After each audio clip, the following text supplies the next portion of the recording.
안녕하세요. 청담 디자인 닥터현입니다. 벌써 저희 실리프팅에 대해서 이야기를 하게 세 번째 시간이에요. 조금 더 심층적으로 부작용을 살펴보면 좋을 것 같아서 오늘 이 영상을 준비했습니다. 한 실장님 함께 하고 있고요. 안녕하세요. 자, 이제 본격적으로 실리프팅의 부작용에 대해서 시작해 보겠습니다.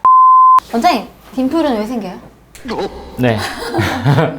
우선 사진을 한번 보여드릴까봐요. 이게 딤플 사진입니다. 실리프팅을 하고 나서 특정한 부위가 당겨지는 현상이거든요. 실이 걸리는 끝부분에 생기거나 아니면 실이 나오는 출구 쪽에 잘 생기는 경향이 있습니다. 실을 집어넣어서 조직이 고정이 되게 되는데 그 조직이 자연스럽게 걸리지가 않고 좀 당긴다. 그러면 표정을 지을 때마다 그 부분이 피부가 같이 따라서 들어가는 현상이 생길 수가 있겠죠.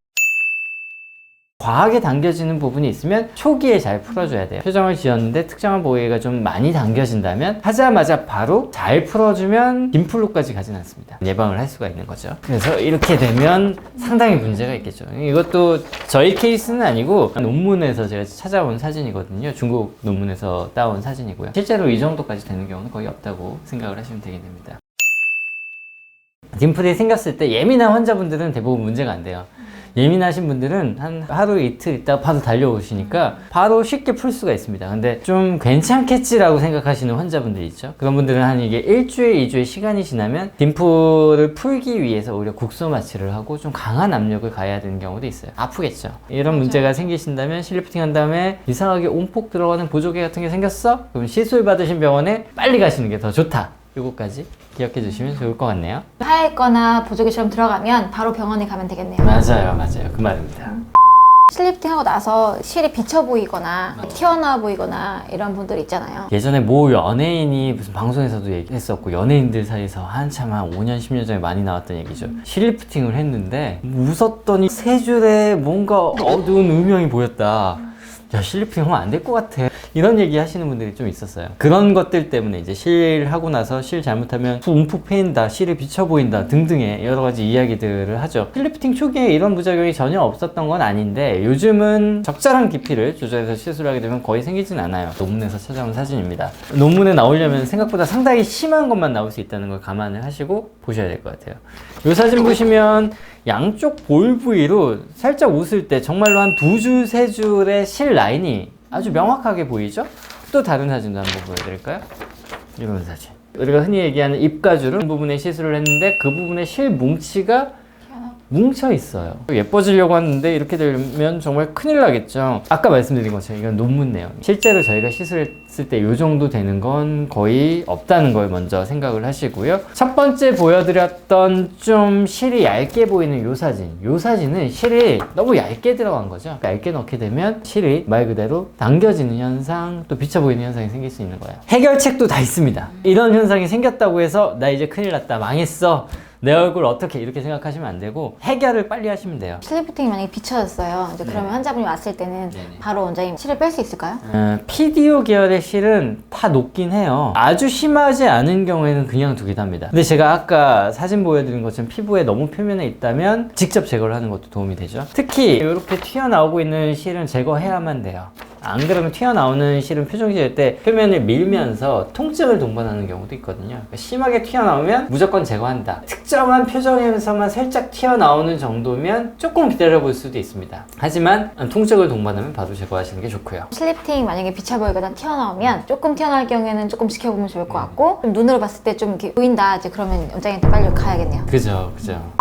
네. 요즘 인터넷을 많이 또 찾아보니까 실리프팅 하고 나서 그죠. 염증이 생겼다고 얘기를 하더라고요. 맞아요. 시술에 있어서 가장 중요한 포인트 중에 하나가 염증이에요. 얼마나 깨끗하게 오염되지 않게 시술을 하느냐가 염증을 예방하는 포인트이기도 하겠죠. 염증은 100명 중에 1명은 누구나 다 생길 수 있는 피할 수 없는 부작용 중에 하나이긴 합니다. 염증이 생기는 원인 자체가 시술 중에 감염이 되는 경우도 있겠지만 면역 체계가 작동하는 그때그때 상태가 다르잖아요. 뭐 감기에 걸려 있을 수도 있고 컨디션이 안 좋을 수도 있고 면역력이 떨어져 있을 수도 있고 면역력이 좀 취약한 상태이신 분들이 있을 수밖에 없다는 거죠. 그분들은 남들에 비해서 감염에 조금 더 취약하고 염증도 잘 생기게 됩니다. 제가 보여드릴 사진은 되게 심한 염증들이에요.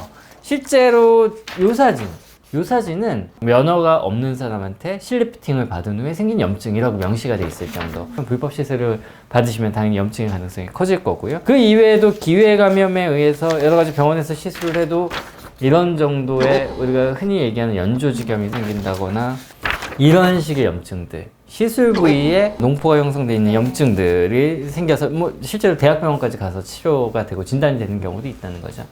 염증은 피할 수 없는 것이지만 초기에 발견해서 실을 제거해야 될 수도 있고요. 또 염증에 맞는 적절한 항생제 요법, 적절한 소독을 통해서 빨리 나아지게 할 수 있으니까요.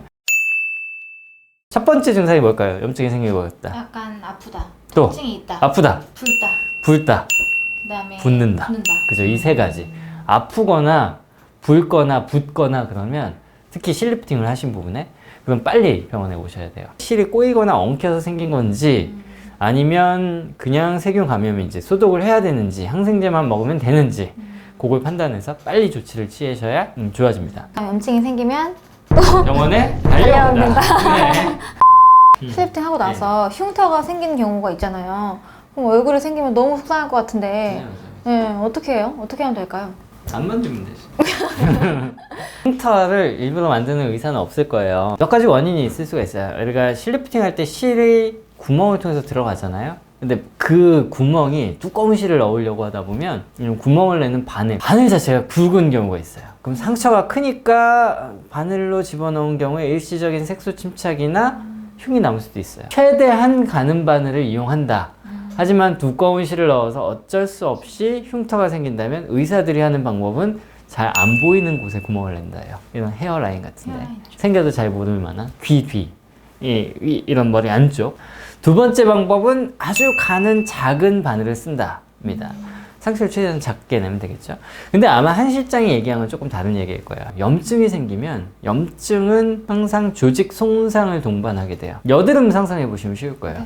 여드름에 농포 생기면 어떻게 돼요? 이제 굶죠. 그죠, 굶고 짜야 되고 짜다 보면 또 이제 그죠. 생기고 흉터 그냥 생기고 함몰된 흉터가 생길 수도 있고 손으로 짜서 손톱 자국이 생길 수도 있고 마찬가지예요. 이 실리프팅도 그냥은 흉터가 잘 안 생기는데 염증이 생긴 경우에는 그 부분의 조직이 손상되면서 늘러붙어서 함몰되거나 아니면 자국이 남는 경우에 흉터가 잘 생겨요. 흉터 치료에 준해서 치료를 하게 됩니다. 제가 아까 우스갯소리로 얘기했지만 실제로 안 만드는 게 제일 중요하긴 합니다. 하다가 염증 때문에 생겼다 혹은 바늘 자국 때문에 생겼다 그러면 적절한 치료를 통해서 예쁘게 흉터 없게 만들어야죠. 흉터가 생겼을 때 치료를 해주실 수 있는 거예요? 재생인자를 주사하는 방법, 흉터를 없애는 레이저 시술을 병행하는 방법을 쓰고 있어요. 한 번으로는 다 없어지진 않지만 몇 번 하다 보면 생각보다 꽤 좋아지니까요. 뭐 여드름 흉터에도 마찬가지입니다. 그러면 흉터는 크게 문제가 되지 않겠네요? 아니 그럼요. 당연히 잘 치료하면 크게 문제되지 않습니다.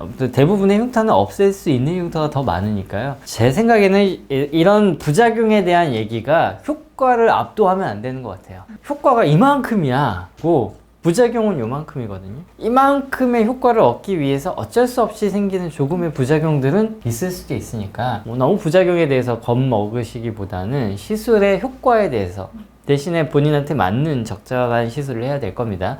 시술에 대해서 먼저 고민하시고 만약에 부작용이 생겨도 대부분은 대처 가능하다. 그렇게 생각을 하시고 시술 받으시면 좋을 것 같아요. 원장님만의 이제 부작용이 생기지 않은 그런 노후 좀 가르쳐주세요. 시술에서 제일 중요한 건 위생이에요. 실리프팅도 마찬가지입니다. 염증이 안 생기게 하는 거 역시 오염되지 않은 재료를 사용하는 거가 제일 중요하고요. 시술 과정에서도 마찬가지입니다. 오염되지 않게 최대한 깨끗하게 시술하는 게 원칙이고요. 그 다음에 효과도 좋지만 저희는 효과하고 시술의 정도하고의 밸런스가 중요한 거예요. 조금 시술하면 부작용 가능성도 적고 아픈 것도 좀 덜하고 또 일상생활에 빨리 복귀할 수 있거든요. 심하지 않으신 분들은 적당하게 시술의 정도를 조절해서 비용 면에서도 이득을 볼 수 있게 그렇게 시술을 받으시면 더 부작용 없이 좋은 효과를 경험할 수 있지 않을까 싶습니다. 네, 오늘 컨텐츠 어떠셨어요? 부작용 사례를 좀 많이 이야기해 주셨는데 붉어짐이나 실 비쳐 보이는 거나 뭐 화물 같은 거 설명해 주셨잖아요. 혹시 더 궁금하신 사항이 있으시면 저희 댓글 남겨주시면 원장님이 직접 달아주실 거예요. 알겠습니다. 제가 열심히 댓글 달아드리겠습니다. 오늘도 끝까지 봐주셔서 감사합니다. 정답 안티젠 닥터윤이었습니다. 한 실장이었습니다. 감사합니다. 감사합니다. 네.